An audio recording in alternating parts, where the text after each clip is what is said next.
There could hardly have been a greater departure from the passive strategy of Pericles than the Sicilian expedition, or a greater example for Thucydides' theory of the downward spiral of circumstances and human behavior.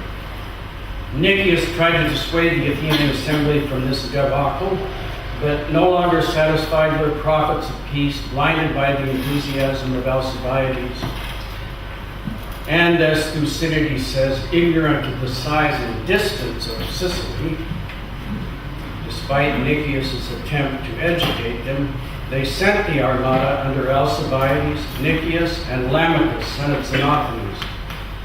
While the political scene at Athens was left in chaos, the Sicilian campaign soon deteriorated as one bad circumstance led to another.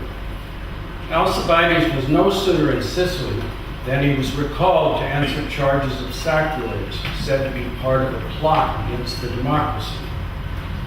True to his erratic nature, he jumped ship and defected to Sparta, where he gave military advice that helped the eventual defeat of the Athenians. He persuaded the Spartans to send a large force to Sicily and to occupy the Attic fort at Decelea, from which the Spartans ruled the Athenian countryside year-round and cut off the city from its lucrative silver mines at Laurium. The Athenians had some success in Sicily with a capable general Lamachus, but he was killed in the second year of the campaign. The onus of leadership fell on Nicias, who was aging, sick, superstitious, and a passive tactician, who worried about his reputation and was unwilling to cut his losses and go home. You can see how this might have been relevant to, well, some of you weren't even born in 1969, but you could see how this would ring true during the Vietnam conflict.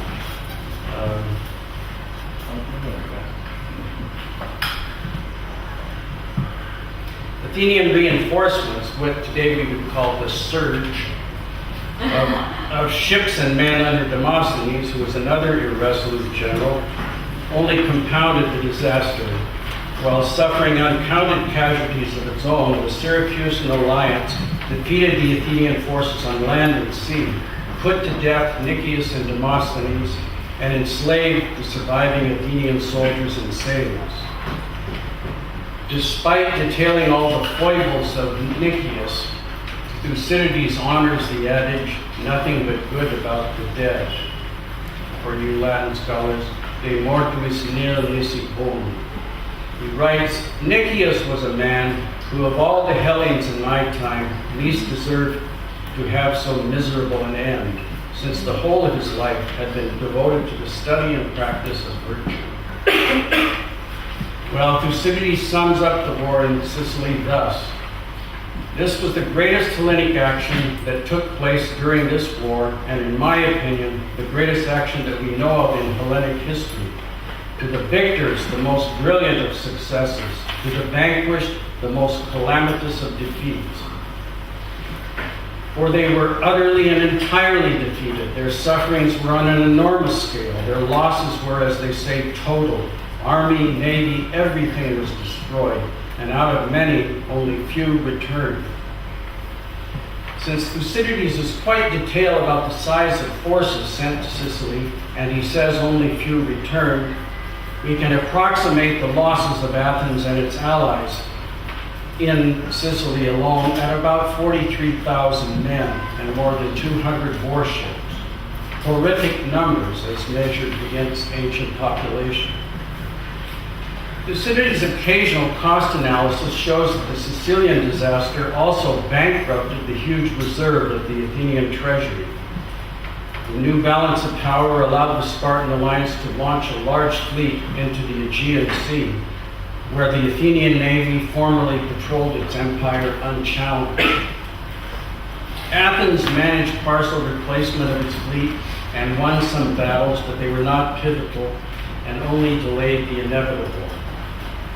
Though Thucydides lived through the war, his history ends short of the last 7 years. But we know these years from Xenophon's Hellenica. 26 years after the war began, the Spartan admiral Lysander trapped the last remnant of the Athenian navy in the Hellespont and destroyed it. With their countryside occupied and their grain imports blockaded, the beleaguered Athenians were starved into submission. A reader might well sympathize with those scholars who thought Thucydides was writing tragedy more than history, for the decline and fall of Athens was a nemesis to match the hubris of its empire. Now, in the time that's left, or pages that are left, I will dwell more directly on the question of the title of the lecture, whether Thucydides' view of human history is realistic or pessimistic. These become fairly relative and subjective terms if one views Thucydides' work more from one's personal experience than from the historian's perspective of the war and the long run of history. Some of you may have fought in wars. No, maybe not.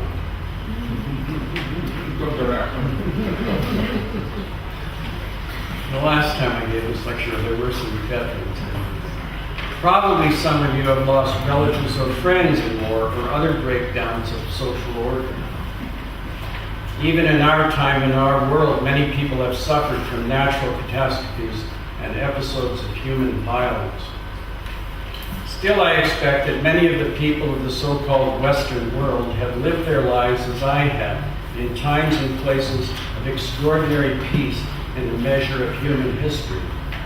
Most of us have not been victims of violent crime, have not gone to war, have suffered no invasion by foreign armies, have never been bombed out of our homes, or been robbed of freedom and possessions as refugees or prisoners of war. Talking here mainly about Americans. In short, a lot of us have had the good fortune of fitting into Thucydides' observation that in times of peace and prosperity, cities and individuals alike follow higher standards. And so to us, a sense of optimism may come naturally, and just as naturally, the sentiment of Thucydides that human nature being what it is, there will be recurrent violence, may ring rather pessimistic. But suppose we transport ourselves mentally to other times and places, even of no great distance. Become a teenage Elie Wiesel who lived through Auschwitz but lost his father, mother, and youngest sister. Only a hard-hearted person could read his little book, Night, and not sympathize with the damage to his affection with humanity. There's another book, one entitled Without Sanctuary. It's an illustrated history of lynching in the United States. To open it is to invite a lot of melancholy about what Thucydides calls human nature. And no one, in a close reading of Thucydides' theory, finds it easy to say, well, those were other people in other times and other places. When we imagine ourselves in times and places of human chaos, it is a natural inclination to see ourselves there with our present benign nature, with its optimism, interests, advantages, and virtues, like the fictional Connecticut Yankee in King Arthur's court. But in the Thucydidean scheme of things, were we historical persons of other times and places, our nurture, and therefore our nature, would be a very different thing. Which is not to say that there are not good and innocent people in the worst of times. Among Thucydides' remarks on the civil war on Corcyra is this: as for citizens who held moderate views, they were destroyed by both the extreme parties, either for not taking part in the struggle or in envy at the possibility that they might survive.